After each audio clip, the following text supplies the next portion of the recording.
अस्सलाम वालेकुम dear friends, क्या हाल है? सब कैसे हैं? ठीक हैं। मैं आज आपको जो है ना स्किन की टाइप पे बात करने लगी हूँ। जैसा कि मैं पहले कंसेप्ट जो है मेकअप के पहले करवा चुकी हूँ, तो हमारा टॉपिक जो स्टॉप हुआ था यहाँ पे स्किन के ऊपर और वेदर के ऊपर स्किन टोन आज मैं आपको बताने लगी हूँ। फेयर, बेज और हनी, और इसके अलावा ऑयली और ड्राई, ये सारी चीज़ें मैंने वैसे बताई थी।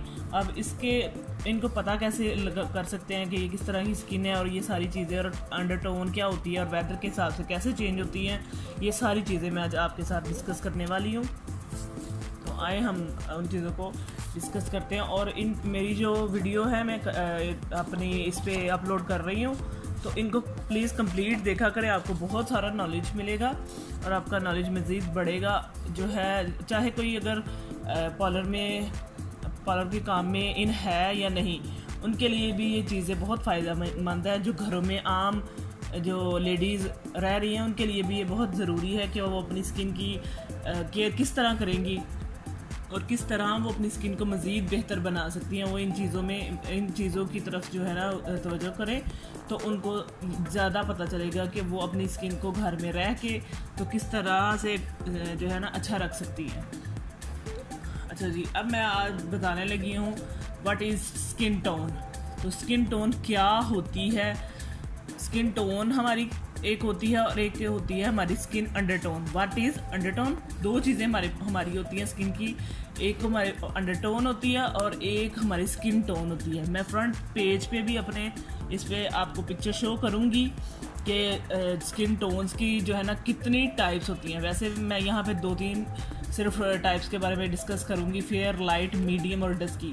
लेकिन एक्चुअली में पूरे ऑल ओवर द वर्ल्ड में बहुत सारी स्किन टाइप्स होती हैं। किसी की पिंकिश होती है, किसी की रेडिश होती है, किसी की येलोइश होती है, या किसी की ज़्यादा डार्क की तरफ होती है। डस्की में बहुत सारी स्किन टाइप्स भी आ जाती हैं, डार्क टोन भी आ जाती है। वो तकरीबन मैंने पूरा रिसर्च किया इस बारे में, तो मेरे हिसाब से तकरीबन 30 या उससे भी अबव जो है ना वो स्किन टोन्स हैं। तो वो मैं आपसे स्क्रीन पे शेयर करूँगी। उन सब को परफेक्ट करने के लिए हमें जब हम मेकअप करते हैं तो इन चीज़ों का जानना ज़रूरी होता है कि हमारे पास जब कोई स्किन आ रही है वो किस तरह की है। वैसे अब तो हम एशियन है, तो हम एशिया में रह रहे हैं। एशियन जो कलर्स हैं वो ज़्यादातर यही होते हैं। वो जो लाइट टोन्स होती हैं वो फिर यूरोपियन लोगों की होती हैं। ज़्यादा लाइट जब पिंकिश में चले जाएँ, रेडिश में चले जाएँ, तो वो यूरोपियन की होती है स्किन। अच्छा जी, अब हम बात करते हैं स्किन टोन क्या होती है।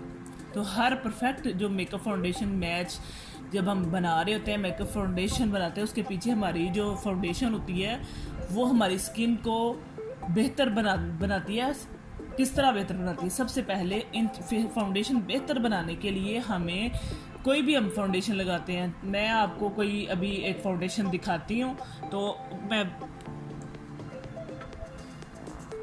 अच्छा जी, मैं आपको स्किन जो है ना फाउंडेशन दिखाने जा रही हूँ। फाउंडेशन ये देखें, ये मेरे पास फाउंडेशन है, ये थोड़ी डार्क है, ये थोड़ी लाइट है। अब ये दोनों को मिक्स एंड मैच करके हम इसका मीडियम सा टोन भी बना सकते हैं।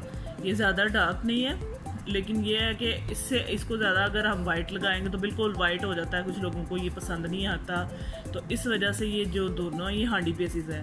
इसके अलावा स्टिक बेसिस भी होती है, मैं वो भी आपको बाद में दिखाऊंगी। लेकिन अभी फ़िलहाल मैं थोड़ा सा आपको बता रही हूँ कि कोई भी बेस हम लगा रहे हैं, अगर हम किसी स्किन के ऊपर प्रेप किए बगैर, मेरी स्किन वैसे अभी प्रेप है, तो मैं स्किन को प्रेप किए बगैर अगर फाउंडेशन लगाती हूँ तो वो अच्छी नहीं लगेगी। ये देखें ना, ये इसके ऊपर अच्छी तरह जो है ना ब्लेंड हो रही है, क्योंकि मैंने नीचे मॉइस्चराइज़र अप्लाई किया हुआ है। अगर मॉइस्चराइज़ नहीं किया होगा स्किन को तो वो बिल्कुल उसकी अच्छी ब्लेंडिंग नहीं होगी। अच्छा जी, मैं आपको फाउंडेशन तो दिखा चुकी हूँ। अच्छा, अब हम स्किन की तरफ आते हैं। फाउंडेशन मतलब ये जो भी कोई फाउंडेशन है हमने कैसे लगानी है और किस तरह अंदाज़ा करना है, हम इन सब चीज़ों से पहले हमारे लिए ये जानना ज़रूरी है कि स्किन टोन जो भी हमारे पास है ये वो क्या है। हमारे पास जो हमारे एशियन कलर में 3 तरह की जो मैंने आपको पहले भी बताई है कि फेयर, लाइट, मीडियम और डस्की टोन आती हैं, तो उनके ऊपर थोड़ी डार्क लगानी पड़ती है। इस वजह से लोग ज़्यादा अब इस तरफ प्रेफर नहीं कर रहे कि गोरा चिट्टा हमें बना दिया जाए, उस तरफ प्रेफर नहीं कर रहे, नेचुरल टोन पे रहना चाह रहे हैं। तो उसी हिसाब से हमें काम करना है। और इन चीज़ों को के बारे में हमें पता करने के लिए कि हमारे पास स्किन किस तरह की है, ऑयली है, वो सारा जब हम पता कर लेते हैं तो हमें स्किन की जो अंडर टोन है, स्किन हमारा एक्चुअल टोन है, क्योंकि आजकल बहुत सारी पिगमेंटेशन वाली स्किन आ रही है हमारे पास। तो हमें ये पता करने के लिए कि इनकी स्किन का एक्चुअल टोन क्या है, तो हमें अपना जो भी कस्टमर आता है या फिर जब फर्स्ट सिटिंग होती है तो हमें उनका फेस अपना जो है ना वॉश करवाना चाहिए। और उसकी जॉ लाइन एरिया पे, जॉ लाइन की मैं आपको पिक्चर जो है ना स्टार्ट पे शेयर करूँगी, तो जॉ लाइन एरिया जो है उसको देखकर जो है ना उसे वॉश करवाना है। तो उस एरिया को देखना है, वहाँ उस जगह पे कोई पिगमेंटेशन नहीं होती इंसान की, तो वहाँ पे जो कलर हमें नज़र आ रहा होगा वही वाला कलर जो है ना हमारा स्किन टोन होगा। वरना हमारी पूरी जो फेस है, ऑल ओवर चीक्स वाला एरिया लगा लें आप, नोज़ लगा लें, डिस्कलरेशन होती है। अंडर आइज़ पे भी डिस्कलरेशन, मतलब डार्क सर्कल आते हैं, डिस्कलरेशन हो जाती है, चेहरा वैसा नहीं रहता। मौसम के असरात पड़ते हैं। मौसम के असरात किस तरह पड़ते हैं वो भी आपको आगे मैं डिस्कस करूँगी, जब अंडरटोन में डिस्कस करूँगी। फिर हम उस चीज़ को जान सकते हैं कि ये हमारी जो है स्किन है किस टाइप के। जब हम चेहरा वॉश करवा लेते हैं, उसके ऊपर ऑयल, हर चीज़ हमें जो है, अगर पिंपल्स वाली हो, फ्रेकल्स, हर चीज़ हमें सामने नज़र आ रही होती है, लेकिन उसकी अंडर स्किन टोन से चेहरा वॉश करवाने के बाद जॉ लाइन से ही पता की जा सकती है। उसके बाद अब हमारे पास है व्हाट इज़ अंडरटोन।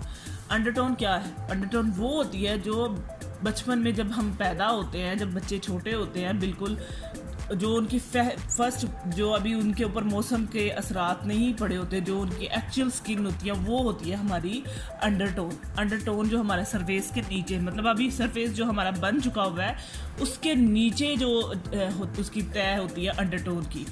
अगर हम कोई फेशियल्स वगैरह या कोई भी स्किन का ट्रीटमेंट लेते हैं तो उसके बाद हमारी कुछ जो है ना स्किन की अंडरटोन वाज़ेह होना शुरू होती है, क्योंकि मौसम के बहुत सारे बुरे असरात जो है ना फेशियल से नीट होते हैं और साफ़ होते हैं। तो इसलिए इन चीज़ों को करवाना चाहिए, लेकिन फेशियल्स वगैरह भी एक लिमिट से करवाने चाहिए और उनको 15 दिन के गैप से लाजमी करवाएं, ताकि आपके जो चेहरे के ऊपर जो है एक तय सी बन गई है वो साफ़ हो जाए। जितना मर्ज़ी हम साबुन से या फेस वॉशेस से फेस वॉश कर लें, लेकिन जो होता है फेशियल या कोई भी हम सर्विसेज लेते हैं वो ज़्यादा बेहतर होती हैं इन चीज़ों से।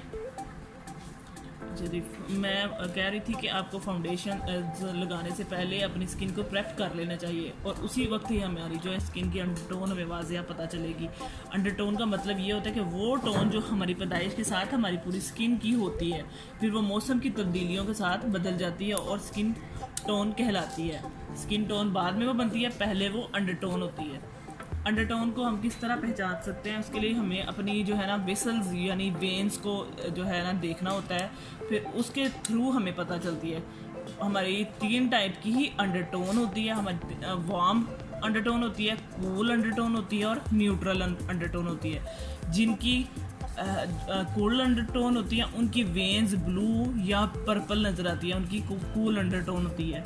और जिनकी ग्रीन वेन्स होती हैं उनकी जो है वार्म अंडरटोन होती है। और जिनकी जो है अंडरटोन, जिनकी वेन्स उनकी वो करें अपनी स्किन को ब्लूइश होती हैं, ग्रीनिश होती हैं वेन्स, तो उनकी जो दोनों में जिसमें वेन्स आ रही हों उनकी न्यूट्रल अंडरटोन होती है। ये भी मैं पिक्चर आपको जो है ना स्टार्ट में शो करूँगी। इन सारी चीज़ों को करने के बाद, जांचने के बाद, स्किन को प्रेप करने के बाद, जब हम स्किन को क्लीन कर लेते हैं, फिर उसके बाद फाउंडेशन की बारी आती है। फिर टी जोन एरिया चेक करना होता है कि हमारा कहीं पे कम्बिनेशन स्किन होती है, कहीं पे जो है ऑयली स्किन होती है। तो उस स्किन को चेक करने के बाद हमने जो है अपनी जो फाउंडेशन लगानी है, क्योंकि अगर हम कोई भी स्किन को प्रेप करने के बगैर अपनी स्किन पे डायरेक्ट फाउंडेशन या कोई भी चीज़ लगा देंगे तो ये जो है हमारी कोई भी बेस किसी भी किस्म की कुछ भी कर ले तो हमारी बेस जो है ना फेस पे कहीं भी टिकेगी नहीं। तो इसलिए सबसे पहले हमारी स्किन को प्रेप करना बहुत ज़रूरी है। बार बार स्किन चाहे हम कितना भी बेकिंग कर लें, कुछ भी कर लें, वो हटेगी ही हटेगी। इसलिए बेहतर यही है कि आप अपनी स्किन को पहले प्रेप करें और फिर बेसिस और फाउंडेशंस की तरफ आएँ। फिर ये आप देखें कितनी भी फाउंडेशंस हैं, कोई भी आपकी है वो फिर उतनी देर तक टिक नहीं सकती जब हमारी स्किन प्रेप नहीं होगी। मेरा बेसिस को दिखाने का मतलब यही था कि किसी भी तरह की मैट ले लें, ऑयली ले लें, या किस तरह की भी अपनी स्किन के हिसाब से ले लें, लेकिन उस वक्त तक वो टिक नहीं सकती जब तक आप अपनी स्किन को पूरी तरह प्रेप नहीं कर लेंगे। जब प्रेप होगी तो ही करेंगे हमारी जो बेसिस टिकेंगी। तो इसके अलावा और भी मैं स्किन के हवाले से ये कहना चाह रही हूँ कि जो है स्किन को जो फार्मूला क्रीम्स हैं वो मत लगाएं। जितनी भी फार्मूला क्रीम्स हैं वो लगाने से आपकी स्किन एक तो हीट अप हो जाती है, और हीट अप होने की वजह से ज़्यादा आपको जो है ना पसीना आता है, पोर्स ओपन हो जाते हैं। जैसे ही पोर्स ओपन होते हैं तो भी हमारी बेसिस और फाउंडेशंस वगैरह कोई भी स्किन पे टिकती नहीं है। फिर कहा जाता है कि जी ये हमारी स्किन के ऊपर कोई बेस टिक क्यों नहीं रही, हट क्यों रही है। तो ये सारी यही वजूहत होती हैं कि हमारी स्किन बहुत हीट अप हो जाती है। मुझे यकीन है आपको मेरी जो है ना ये वीडियो बहुत पसंद आई होगी। शुक्रिया, अल्लाह हाफिज़। इस वीडियो को लाइक करें, कमेंट करें और शेयर करें, और कोई भी इसके हवाले से किसी भी किस्म का क्वेश्चन हो वो इस पूरी वीडियो को वॉच करके आपके जहन में आए वो भी आप मुझसे पूछ सकते हैं कमेंट में। शुक्रिया, अल्लाह हाफिज़।